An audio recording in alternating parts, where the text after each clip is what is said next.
Maori ora whānau, te Umuariki here. Welcome along to our Whakatauki Round 1, 12 Proverbial Sayings, Whakarongo, titiro, kōrero mai.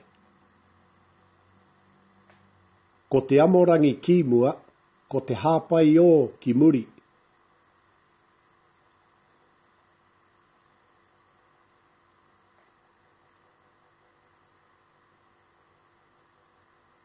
Kāore te kūmara e kōrero mo tōna reka.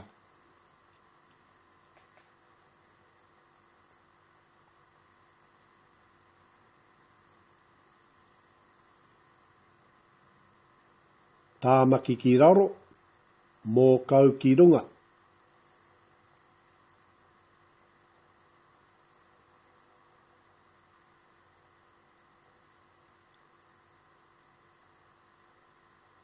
E hara a hikurangi I te maunga neke neke.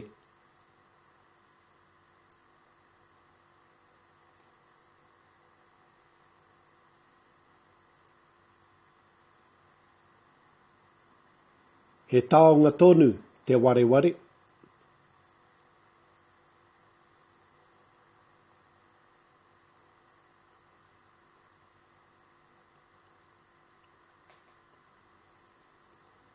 Ahakoa he iti, he pounamu.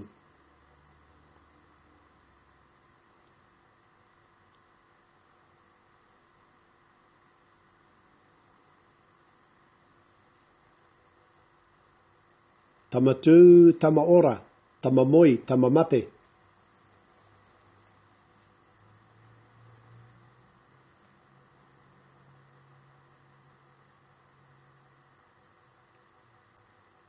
Mā whero, mā pango, ka tutuki te mahi.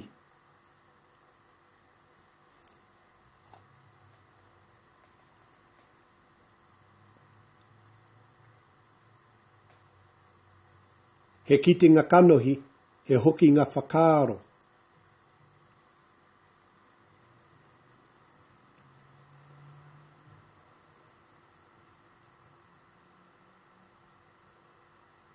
He tangata ākona ki te kāinga, tūana ki te marae tauana.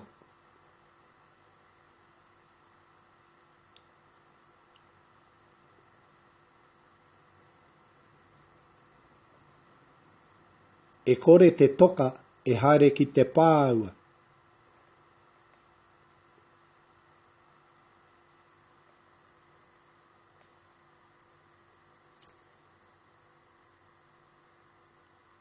Kia mahara ki te he o rona.